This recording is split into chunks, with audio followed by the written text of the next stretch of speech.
Judy was boring. Hello. Then Judy discovered ChumbaCasino.com. It's my little escape. Now Judy's the life of the party. Oh, baby, mama's bringing home the bacon. Whoa, take it easy, Judy. The Chumba life is for everybody. So go to ChumbaCasino.com and play over 100 casino-style games. Join today and play for free for your chance to redeem some serious prizes. ChumbaCasino.com. No purchase necessary. Void where prohibited by law. 18 plus terms and conditions apply. See website for details. Lucky Land Casino, asking people, what's the weirdest place you've gotten lucky? Lucky? In line at the deli, I guess? Aha, in my dentist's office. More than once, actually. Do I have to say? Yes, you do. In the car before my kids' PTA meeting. Really? Yes. Excuse me, what's the weirdest place you've gotten lucky? I never win and tell. Well, there you have it. You can get lucky anywhere, playing at LuckyLandSlots.com. Play for free right now. Are you feeling lucky? No purchase necessary. Void where prohibited by law. 18 plus. Terms and conditions apply. See website for details.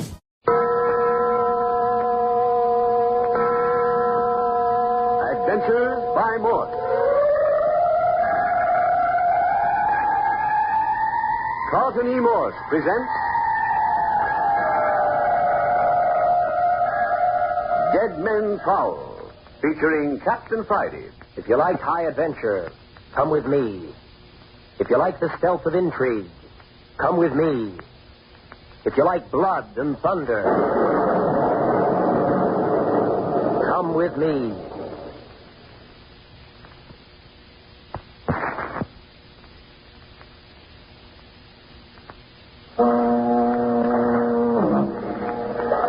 What strange thing is this which has enveloped the seacoast village of Holman? Skeletons abroad. Dead men on the prowl. 3 men have died in Holman. 1 naturally and 2 others violently. And since the 3 had been placed in the tiny village morgue, all 3 have shown terrifying activity. Old Doc Sim's body was seen hurrying from the morgue. The thing that dragged Gail Stanley from her bedroom window and buried her alive in the sand had the bloated face and staring eyes of a strangled man. And there had been a rope around his neck. This description fitted Andrew Walters, who had been found hanged. Had he risen from his resting place in the morgue and committed the crime? Captain Friday had raced to the morgue to see. Yes, I raced to the morgue. Walter's body was there, but the shoes were damp and covered with wet sand. And now the 3rd body was gone. The body of Rich Hartley's half-wit son, who had been shot through the heart. What mischief would this prowling dead creature bestir? All through the night, Captain Friday and his companion, Andres Ruiz, searched, but in vain. Back in the captain's summer home, Gail Stanley and Carmel Ruiz slept in a barricaded room, while Dr. Jamie Croft and Martin Stanley, Gail's brother, patrolled the house.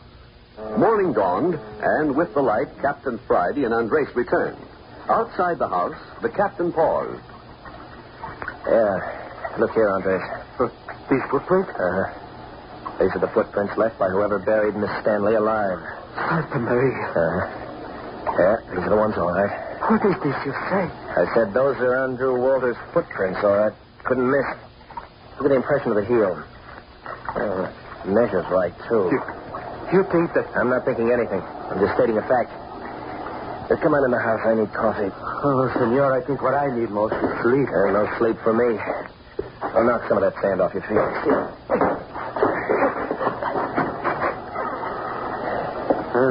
Everybody must be asleep. Somebody will be around. Hello. That you, Captain Friday? Oh, hello, Dr. Croft. You think we were lost? Well, you two must be about dead. I've some hot coffee for you. Come out in the kitchen. Oh, good. Where's young Stanley? Oh, I let him go to bed a couple of hours ago. No use all of us being dead on our feet. Should have gotten a couple of hours yourself. Oh, no. A man of my profession's used to this sort of thing. Oh? How about frying a couple of eggs and some bacon for each of you? Oh, no. Coffee's all I want now. How about you, Andres? No, nothing but coffee. Thank you, Dr. Croft. Well, I'm going to duck my head under the cold faucet. Get on my feet. What kept you so long? What did you find? Found plenty.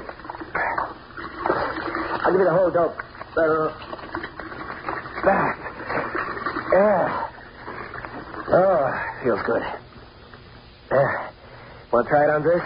Please, I abominate cold water. Yeah. Clear out your head. Here, Captain. I'll pour the coffee. Draw up a chair, Andres.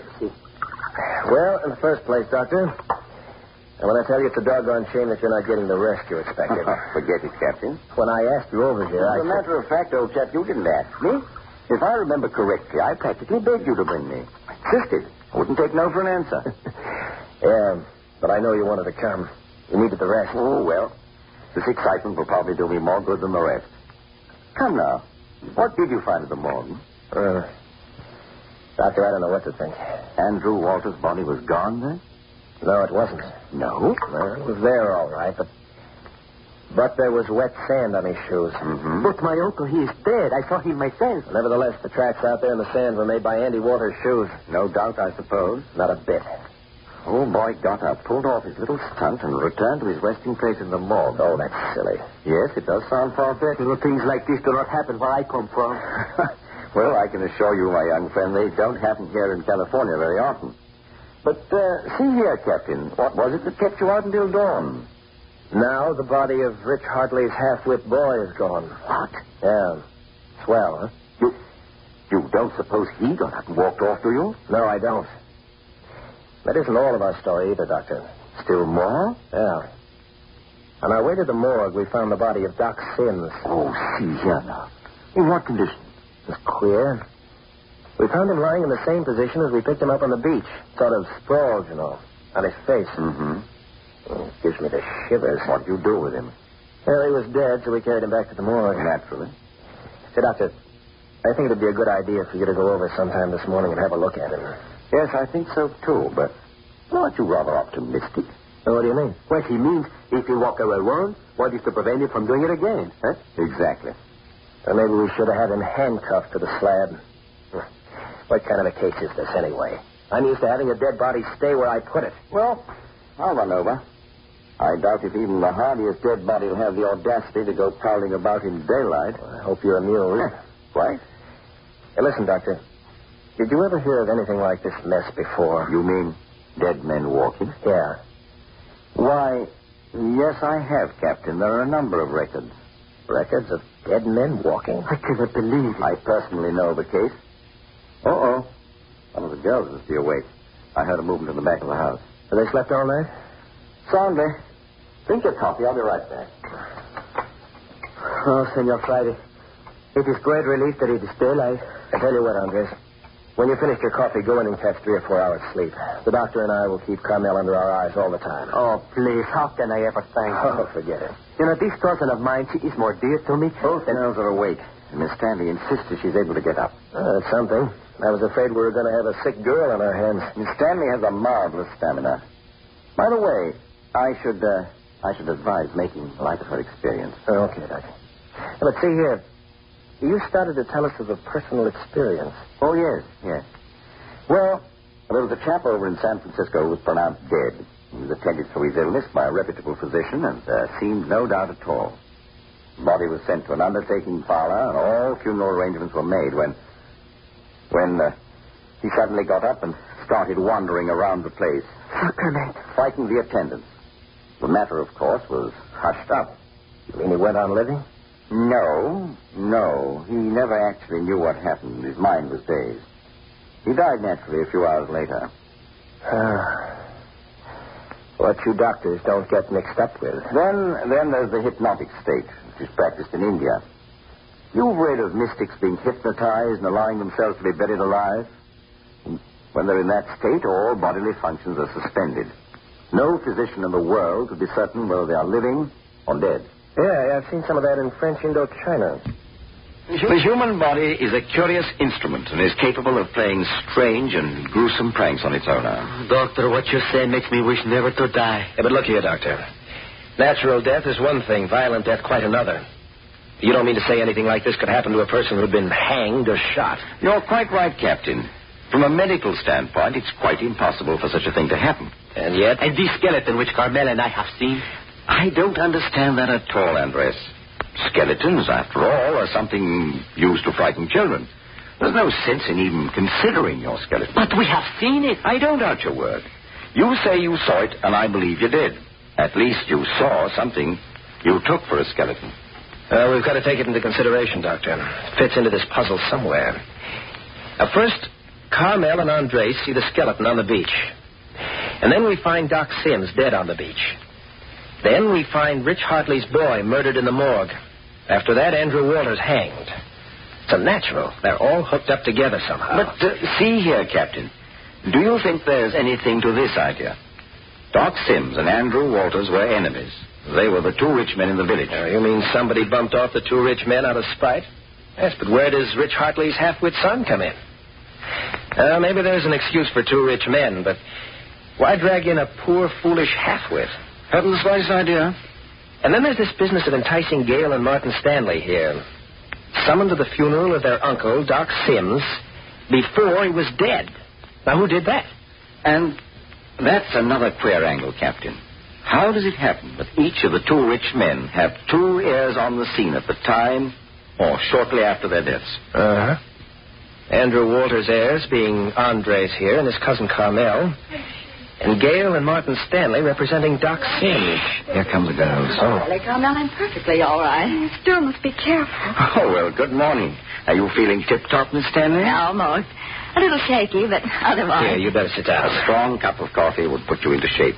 And you, Carmel? Oh, I'm just glad it's morning. I had the most horrible dream. Where's Martin? Oh, your brother is still sleeping, Miss Stanley. Had rather a difficult night. Andres, you better run along. You need rest. Oh, haven't you been to bed at all? Please, Carmel, you are all right? Yes, really I am. Why haven't you been to bed? Well, I have been with Captain Friday. We have only just come in. Just come in? Where in the world have you been? I'm just looking the situation over. Come. Now, you children sit down and drink your coffee while I fry you some bacon and eggs. How do you like them? Over? Couldn't I do it? I am the doctor. Do as I say. Well, I like mine over. Straight up, please, and not too hard. Go along, Andres. Please, if you will excuse me. Of course, Andres. If you will call me in a couple of hours. We'll route you out and we want you on the job. Very well. Please do not forget now. Oh. Sounds like visitors already this morning. Not surprising after the night we've given this village. You go and see to your visitor, Captain, while I feed the ladies.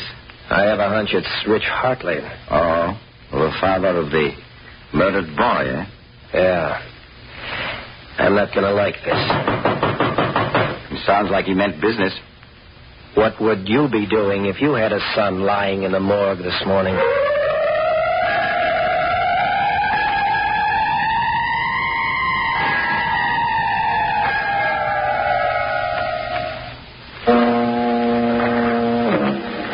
While Dr. Croft and the two girls are in the kitchen of Captain Friday's beach cottage preparing breakfast, the captain is on the front steps interviewing a delegation of Holman citizens.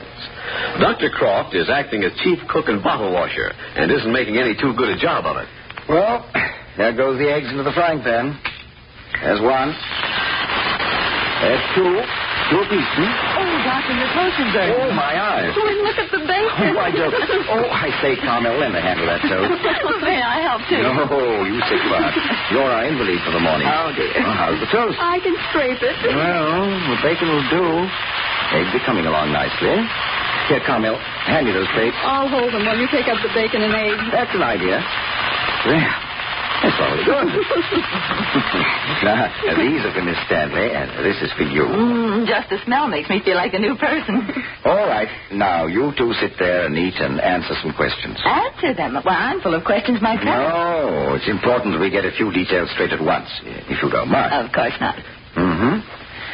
Now, Miss Stanley, why do you think that you and your brother were called to Holman? Well, because of Doc Sims' death. But why you two specifically? Saying for the moment that everything concerning Doc Sims' death is normal, why should you two young people be the ones called? Well, it's been understood right along that when Doc Sims died, we would be his heirs. But why not your father and mother? Doc Sims' sister and brother-in-law. Well, Mother and Dad are very old. Neither is well. I see. Seemed very certain that our uncle, Doc Sims, would outlive both of them, and so he made his will directly to Martin and me. Yes. No other relatives? No. So, by Doc Sims' death, you and your brother come into valuable property. You always had money? Well, only what we were able to earn, but Mother and Dad have enough laid aside to make them comfortable. That telegram you received notifying you of Doc Sims' death, you have no idea who might have sent it? I don't even know who could have been interested. But what about Doc Sims' attorney? I'd never heard that he had one. Well, anyway, had it been he certainly would have signed it. Yes. Dr. Croft, you keep hinting at something strange about my uncle's death. Last night you said it, and just now you said something about taking for granted that his death is normal. What is it? What's the matter? See here, Miss Stanley, you're bound to know. It's like this. When you arrived last night, Dr. Sims was prowling about at large. He what?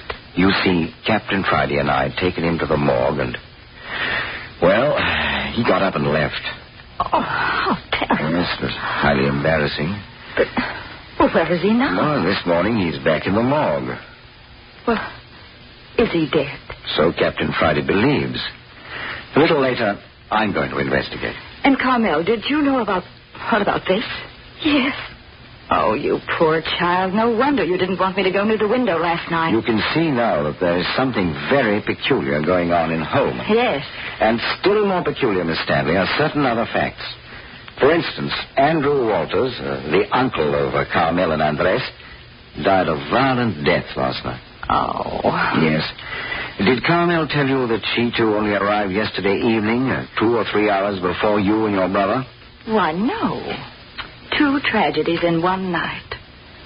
There was a third. Why, I didn't know. Oh, no. You were in no condition to be told last night. Well, who was it? A poor village half-wit who was shot to death. Oh, who did it? We don't know. Was it the same person who tried to kill me? No. I think not, Miss Stanley. Well, here's Captain Friday back. Hello, coroner. What's that? It's a fact. The town council met out in my front yard, and I gave them an earful. Yes?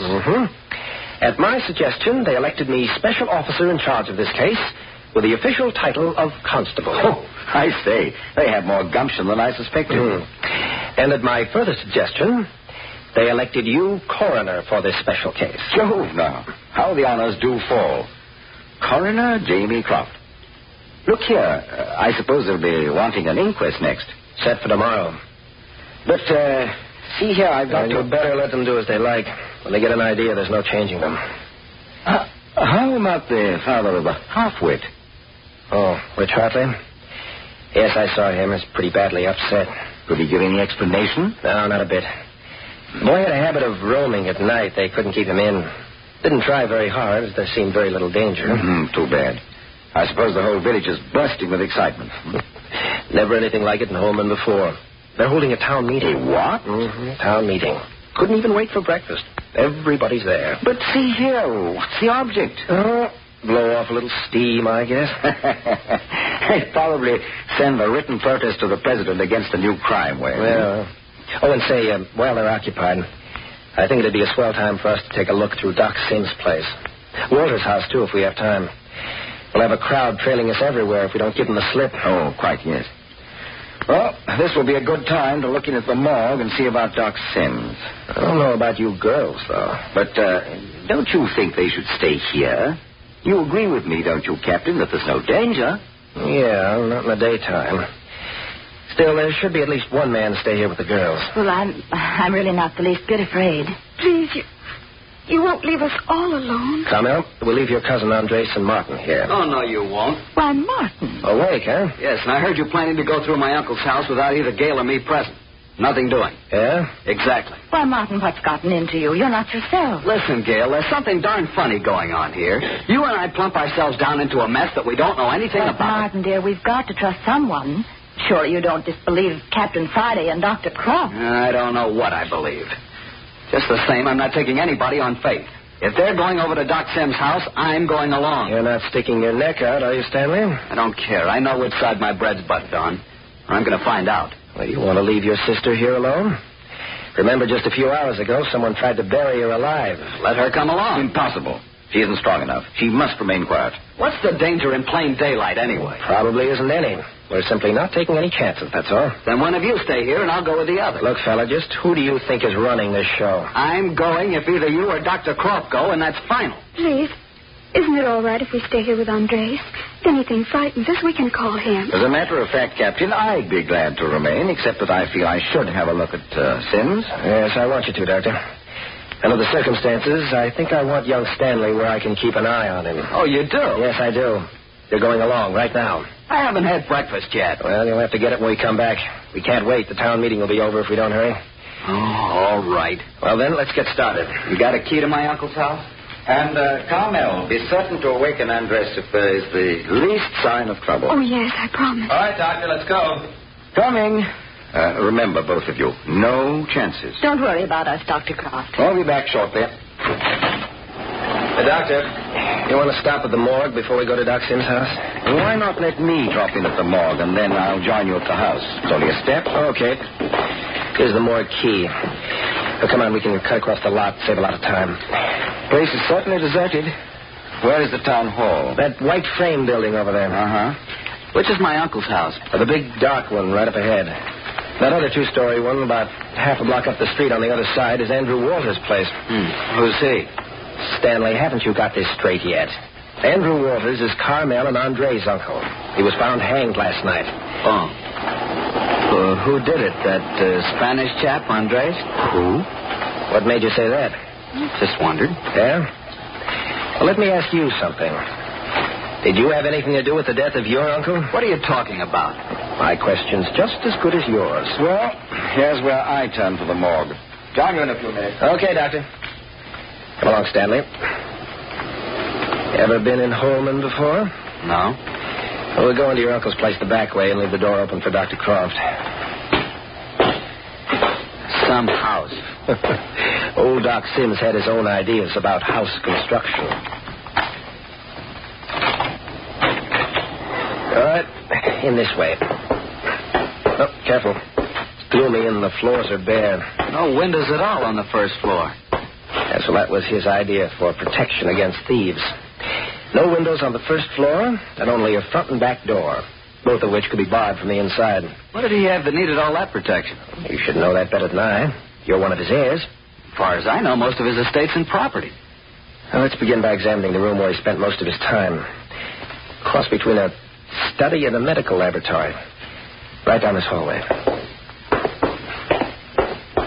Rotten, musty smell. Oh, wait a minute. There's a push button to light the hallway somewhere along here.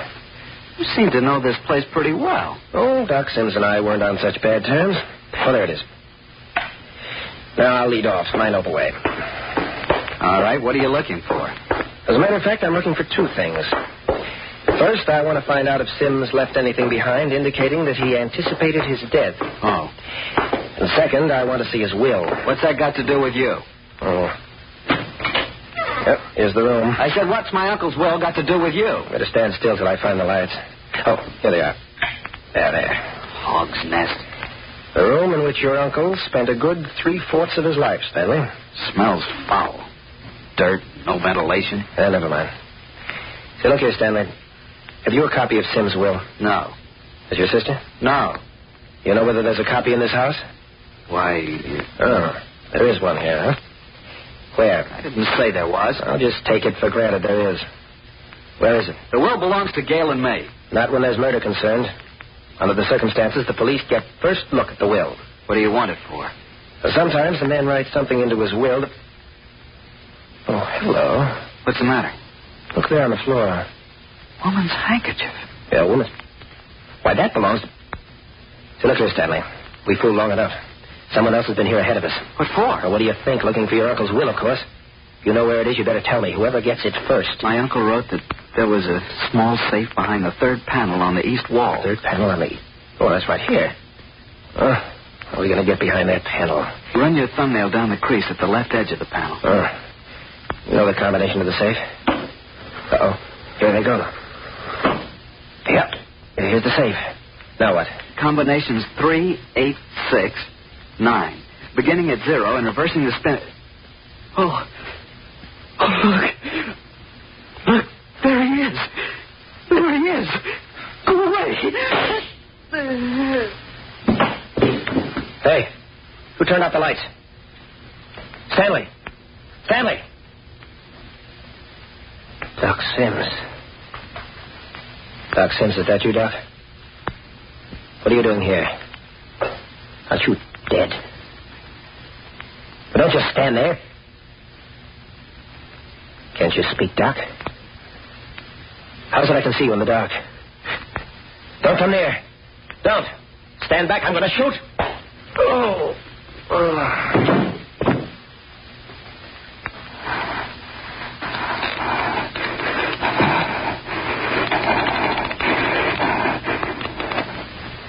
Hi, Captain.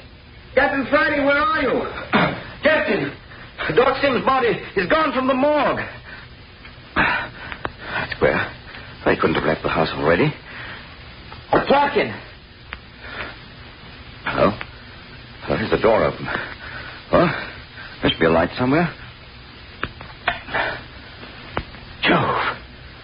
Both of them out. Captain Friday. What's this? A girl's handkerchief. Why? That belongs to Carmel Ruiz.